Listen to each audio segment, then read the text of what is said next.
The seminal vesicle and prostate and bulbourethral glands produce nourishing fluid for the sperm.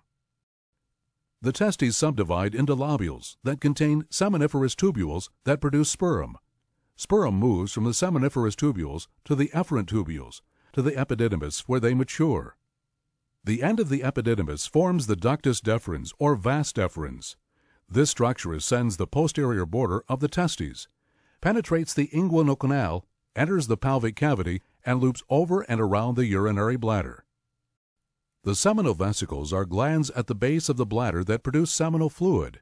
Together with the ductus deferens, they form the ejaculatory ducts. During ejaculation, these ducts eject sperm into the male urethra, the common passageway for urine and sperm. The prostate gland surrounds the prostatic urethra just below the bladder. The fluid it secretes goes through small ducts into the prostatic urethra. The bulbourethral glands produce alkaline mucus secretions that empty into the urethra. The urethra passes through the penis carrying semen, a mixture of sperm and secretions of the glands. During ejaculation, the smooth muscle sphincter at the base of the bladder closes off to ensure that no urine is expelled and that semen does not enter the urinary bladder.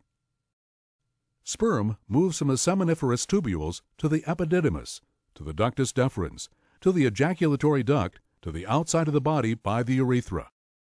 The first miracle of creation begins in a woman's body, in the organ called the ovary, with the maturing of a single egg cell.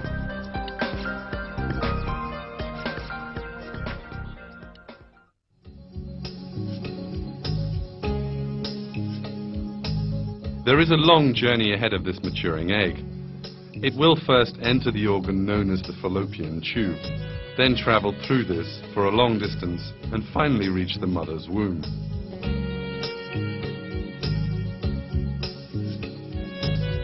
Shortly before the mature egg is released from the ovary, the fallopian tube gets ready to catch it.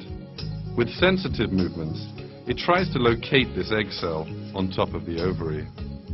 As a result of this search, the fallopian tube finds the maturing egg and pulls it into itself.